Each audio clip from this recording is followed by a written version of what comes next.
Okay, I'm back again. We're going to try the triangular fuselage plane again. I just think it's kind of neat looking, so we're going to do that again. I tried with the other one. I'm sure you guys saw the the slight flight video that ended in a pretty bad crash. But there was quite a bit that I learned from it, so we're going to try it again. One of the problems I thought that I would run into with the other one is I thought that because the wingspan on it wasn't real wide, it was pretty narrow. I forget how wide that, or I forget how wide the wingspan on it was. So I kind of thought that would be a problem, being a lack of the airfoil to create lift. Yeah, I kind of thought that would be a problem. So on the one that I'm making now, I'm making the wing a bit wider. I'm not sure how wide I'd like to go with it. It's actually something I want to talk with you guys about. I want to show you guys what I'm working with now, and see if I can get suggestions and criticism from you guys. I'm certainly new at this. I'll probably say that every video, for probably throughout the rest of this year. But, I'm certainly still learning, but I'm having a good time. So anyway, here we go with what we've got going. Get the camera turned here. Here is version 2. Right now, there's triangular fuselage. Something I did on this triangular fuselage, I made it a little taller to allow more space for the battery. On the other one, these side panels, all three sides on the other one was 2 inches. On this one, each of the 3 sides is 2.5 inches. And what I'm hoping to accomplish by that is I'd like to hot glue a flat piece of foam board on here to go from side to side and sit on the middle here as like a deck or a platform that that I could put a strip of Velcro on, or something, probably the Velcro. That's simplicity. I like simplicity. But I'll probably put a piece of flat foam board across here and the Velcro on top, and then put the battery on top of that. That way it stays in the place where I want it. So anyway, like I said, the 3 sides are 2.5 inches. My fold up here was 3/4 of an inch.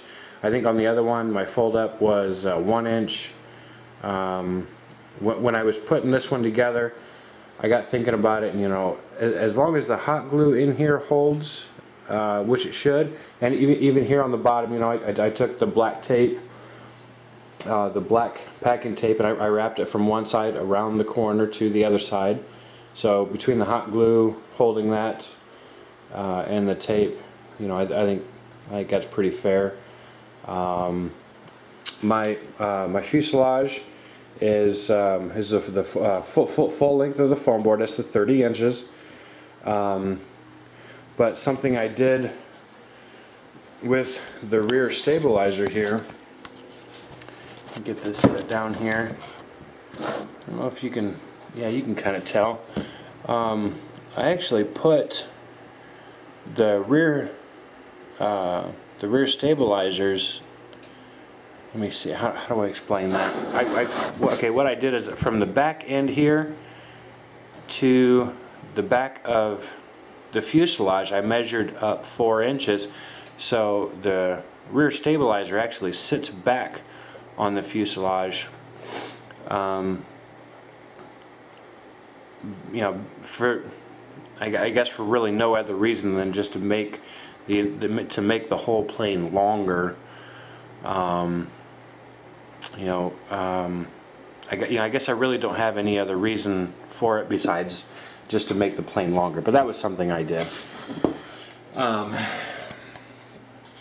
I've got my notes right here. What I did, okay, so something else that I think I was having a problem with the other one is just everything was so much smaller. And the way I understand it, the smaller the plane is, so you know, the faster it's going to go. And me being a beginner, I don't need fast. I need something slow, something agile. You know, something I can control. You know, as far as the speed, you know, we'll certainly get into the speed later. You know, when I get a couple more, you know, good flights under my belt, you know, then maybe we'll get into the speed. But right now, you know, I want something slow that I can play with and just thoroughly enjoy for a while. So I'm trying to make things bigger, and what I'm hoping to get out of that is more control. So here on the horizontal stabilizer, I actually made that, let's see, yeah, the horizontal stabilizer from side to side is 15 inches wide, and let me get up here. It's okay, 15 inches wide, and I believe you guys call this the cord. I'm still learning the terminology, but from front to back, it is 9 inches, and then there's 1.5 inches of elevator here. Okay, the vertical stabilizer is, I believe, okay, that would be from front to back. It would be 8-inch cord, so 7.5 inches tall. Now the entire thing here, I mean, it's quite a bit bigger than what was on my other one that crashed. So I'm hoping to get a bit more stability out of this. Again, you know, the rudder's not something I'm using. We'll get into that, you know, later on. I want to get some practice in and get better. Anyway. So I've got the elevator back here. All right. Go up to the main wing. Currently, as it sits right now, it is the 2 sheets of the foam board, full length. So each one is 30 inches. So that the 2 together is 60 inches. And I have it's a 7.5 inch cord, including I believe the control surface. I cut that at 1.5 inches. I did I cut that out and I beveled that. I still got to cover this up. I'll certainly get to that. My formers, I've got them stacked 3 high. The other one I only had, the plane that I crashed, I actually only had the formers stacked in there 2 high. So, you know, is it, you know, 2 high or 3 high? Being that the other plane, the wingspan was so much shorter, I probably should have had them 3 high. Again, I'm still learning. I currently have a 1/4 inch wooden dowel rod in here just as a mock-up. I've got my 2 carbon fiber arrows here that I'll get joined together, and I'll put them in here into the wing when I decide on what length I'm going to make this, which is something I wanted to ask you guys. Okay, bear in mind now. Okay, the fuselage, again, you know, it's full length, 30 inches. If you include the way I staggered the tail, you know, what do you? It's late and I'm tired. Excuse me. You know, the way I offset this, I staggered this on the back. You know, there's 4 inches beyond the fuselage, so you know, from the elevator all the way up here to the nose, it probably comes out to about 34 inches.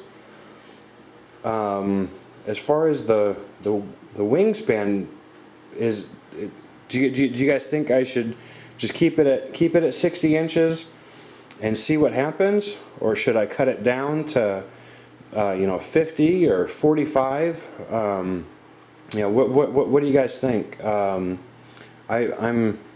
kind of at a standstill because I personally can't make up my mind Also, what I wanted to ask, should I? Okay, as you can see, the fuselage isn't attached to the wing yet, but would it be okay to put the fuselage, back like this, or up a little more, or do I need to have it up a little more like this? Trying to get the center of gravity figured out. I certainly know is a huge thing, and I really want to pay attention to that. But I still want to get a place in the fuselage tube where I can get my battery compartments, get a spot for my receiver, and still be able to run my servo wires and all that. But yeah, oh, something else I wanted to ask. Actually, okay, well, I was curious as far as the motor, because the motor that was on the other plane, it's a very expensive motor. I believe the motor alone was $50. Now, I personally can't afford $50 and put it on a plane and fly it for 4 or 5 seconds and then crash it like that other one. Do you guys have do you have a recommendation of an inexpensive motor that I might be able to get to put on this and have it run well? Okay, so as far as I would really like a suggestion for the motor. I'd like your suggestions for the length of the wingspan, and as far as the wing position, do I put it a couple inches back from the nose like that, or maybe a couple more inches or whatever. But anyway, you guys kind of know what I'm talking about. Let me move over here. See, it really looks good. I'm really proud of the wings, the way the airfoil curves over like that. I really did a good job on these in comparison to the other one. I didn't do such a good job, but I'm getting better at it, and I really like how much more smooth, how much more rounded over at the just behind that leading edge, how that just kind of rounds over. I'm really happy with that. You see right here where the bottom comes in, I tapered that to where the bottom joins at. I was real proud of that. Did good. So you guys give me your suggestions, and especially with the motor and possibly a speed control, that way I can go ahead and get those ordered. We'll get the motor and the speed control ordered, that way I can get them here and get them put in the plane, and we'll see about getting this baby back in the air. We'll come over here and to my workbench, and actually Mr. West here is kind of a shout out to you. I remember there was a video that you did not too long ago. You were showing your plane and your workbench, and I just thought it was kind of funny that you were commenting, or you made a comment. You've got signs of activity.